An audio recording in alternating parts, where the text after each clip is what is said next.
पाकिस्तान में आपको लोग ऐसे मिलेंगे जो कहेंगे फंडिंग फीस हराम। क्यों ऐसा कहते हैं मुफ्ती मौलाना? क्योंकि जो फतवा लेने जाते हैं वो कैसे लोग होते हैं। असल मसला प्रिंटिंग प्रेस हराम होने का नहीं है, लाउड स्पीकर हराम होने का नहीं है। मसला है जो फतवा लेने जाता है उसका सवाल बेवकूफी वाला होता है। पबजी के दौर में एक बंदे ने सवाल पूछा, सर ये बताएं कि वीडियो गेम में भगवान है उसको सजदा करते हैं, अब क्या बोलेंगे मुफ्ती साहब? वो बोलेंगे भाई ये तो हराम है। क्योंकि सवाल क्या किया गया, ये मत देखो कि फतवा किसने दिया, ये देखो फतवे में सवाल क्या पूछा गया। अब कोई बोलेगा सर ये उधार लेकर मैं लेवरेज ट्रेडिंग में काम कर रहा हूं, ये सही है? उधार कहां ले रहा हूं? उधार लेते तो वापस करना पड़ता। फंडिंग फीस क्या है? फंडिंग फीस, अच्छा रिबा में आ जाता है जी, ये रिबा है, सूद है। अब जो नॉन टेक्निकल लोग हैं जिनको पता है कि उनको ये कहा जाएगा, गौर से सुनना कि भाई हमें भी फ्यूचर ट्रेडिंग वकार जका की तरह करके दिखाओ ना अगर तुम्हें एनालिसिस आता है। अब क्योंकि आता तो है नहीं, क्योंकि गोरे यूट्यूबर उठाए उनको छापा, इंग्लिश से उर्दू में, ये ट्रांसलेटर्स हैं बेसिकली जो आपको यूट्यूबर नजर आते हैं पाकिस्तान में ज्यादातर। अब इनको ये होता है कि यार हमें तो ये काम आता नहीं, क्योंकि जिनको कॉपी कर रहे हैं उनको भी नहीं आता गोरों को, तो ये आगे से बोलते हैं जैसे वो होता है ना, वो देखो हुर्मत कर रहे हैं मार दो, तो ये कहते हैं ये हराम है, खत्म। इसके आगे कौन क्या सवाल करेगा? क्योंकि जो पूछ रहा है उसने भी कुरान नहीं पढ़ा, इन्होंने नहीं पढ़ा, और पाकिस्तानी माशाल्लाह मुसलमान मेजॉरिटी, सबकी बात नहीं कर रहा, चुप, सबकी नहीं कर रहा। मेजॉरिटी क्या है?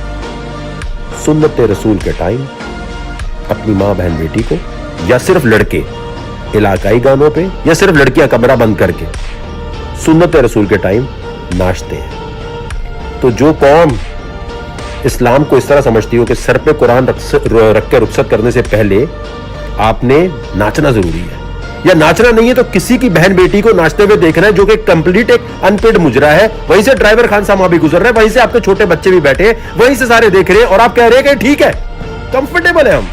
तो ये पाकिस्तानी माशरा वो है कि जिस चीज में कंफर्टेबल हो जाए उसमें इस्लाम भूल जाते हैं। कहते हैं इतना तो चलता है यार, ये तो पश्तो गाना है, ये तो सिंधी गाना है, ये तो पंजाबी गाना है, इसमें सिर्फ लड़के तो डांस कर रहे हैं, इतना तो भंगड़ा चलता है यार, इस्लाम में इतना चलता है भाई। तो अगर ऐसी बात कोई सोच रहा है तो वो इस पोजीशन में नहीं है कि वो हमसे ये पूछे कि हम उन्हें समझाते फिरे कि ये क्या हलाल है क्या हराम है। एक इंटेंशनल गुनाह की तरफ तो पहले गए हुए, आज तक इस पे तो बात नहीं की। Two wrongs can not make one right. I go to a club, मैं वहां डांस कर रहा हूं, वो गलत है, मेरी माँ बहन बेटी वहां नहीं बैठी, मेरा 5-6 साल का भांजा भतीजा बैठ के नहीं देख रहा कि मेरी बहन बेटियां वहां नाच रही है, मुझे भी बड़े को यही करना है, और फिर कुरान सर पे रखते रुखसत। तो अगर आप वो इंसान है जो कहते हैं मैं खुद तहकीक करूंगा, अपने दिमाग से समझूंगा क्योंकि अपनी कब्र का हिसाब मुझे देना है, और वो इंसान नहीं जो कहें यार ये मेरा सब्जेक्ट नहीं है, किसी एक्सपर्ट से पूछते हैं। दुनिया के गधे बेवकूफ उल्लू वो हैं जो कह रहे हैं हम दुनिया की सारी किताबें पढ़ेंगे लेकिन कुरान पढ़ के खुद नहीं समझेंगे, किसी और के पास जाएंगे और उसके ऊपर टोपी डाल देंगे, भाई तू बता हमें, और फिर कहेंगे तुमने हमें रोका था क्रिप्टो करने से, मुफ्ती मौलाना के ऊपर क्यों टोपी आ रही है?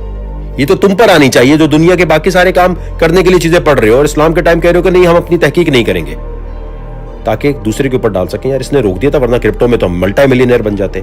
फंडिंग फीस, आपको क्या फंडिंग फीस ये कर रही है कि किसी एसेट की प्राइस को मैनिपुलेट करके ऊपर लेके जाने की कोशिश कर रही है? नहीं। क्या फंडिंग फीस ये कर रही है कि आपसे कह रही है भाई मुझे आप उधार जो ले रहे हो उसके ऊपर मुझे आप पैसे देते जाओ? नहीं। फंडिंग फीस लॉन्ग और शॉर्ट की पोजीशन में एडजस्टमेंट कर रही है। अगर ज्यादा लोगों ने लॉन्ग खोला है तो कहते हैं यार ठीक है यार शॉर्ट वाले दो से कुछ, क्यों? ताकि जो स्पॉट के अंदर कीमत है वो बरकरार रहे, ये नहीं कि जो स्पॉट की कीमत है उसको ऊपर नीचे कर दें। तो बात यहां पर यह है कि फंडिंग फीस थोड़ी सी फीस होती है जो 8 घंटे 6 घंटे जो भी एक्सचेंज की अपनी रिवायत हो उस पर लेती है, लेकिन वो आप पे जबरन नहीं है। आप बंद कर दे ट्रेड। एक तो ये होता है ना कि आप 1 मिनट, ये होता है कि आपने उधार लिया, गौर से समझना, उधार लेने के बाद आप 4-5 घंटे बाद कहते हो कि यार इसके ऊपर मुझे सूद पड़ेगा, यार वापस ले ले। बंदा कहेगा अच्छा पागल नजर आ रहा हूं, तूने कॉन्ट्रैक्ट किया, बेटा निकल यहां से।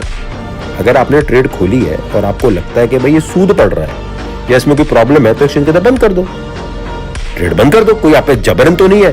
तो ये मार्केट में प्राइस की एडजस्टमेंट के लिए यूज होती है फीस, ये आपसे सूद नहीं लिया जा रहा, रिबा नहीं है ये। हाँ उनको रिबा लगेगा, उनको इंटरेस्ट लगेगा जो किसी की भी माँ बहन बेटी को मेहंदी में बैठ के डांस देख रहे हैं और कंफर्टेबल है, तो इस पोजीशन में नहीं है कि वो बात कर सके, क्योंकि उनकी बेसिक इस्लामिक कॉन्सेप्ट खराब है, तो वो तो इस पोजीशन में नहीं है। फिर वही बात है, अगर उधार लेके काम कर रहे हो तो एक्सचेंज तुमसे वापस लेने क्यों नहीं आता? सिंपल भाई, वापस लेने आएगा ना, क्रेडिट कार्ड वाली कंपनी जैसे आती है तो उसको भी वापस लेना चाहिए, क्यों नहीं आ रहा? उल्टा ये क्या कह रहा है कि जो तुम वकार ज़का $107 लाए हो, अगर तुम्हारी पोजीशन खराब होती है तो सिर्फ वही पैसा डूबेगा। लेकिन अगर पैसा ऊपर बनेगा और तुम्हें एनालिसिस करना आता है और तुम गरार को समझते हो कि इस्लाम में अनसर्टेनिटी रिस्क को समझ के तुमने काम करना है, तो तुम्हारा पैसा डबल ट्रिपल हो सकता है।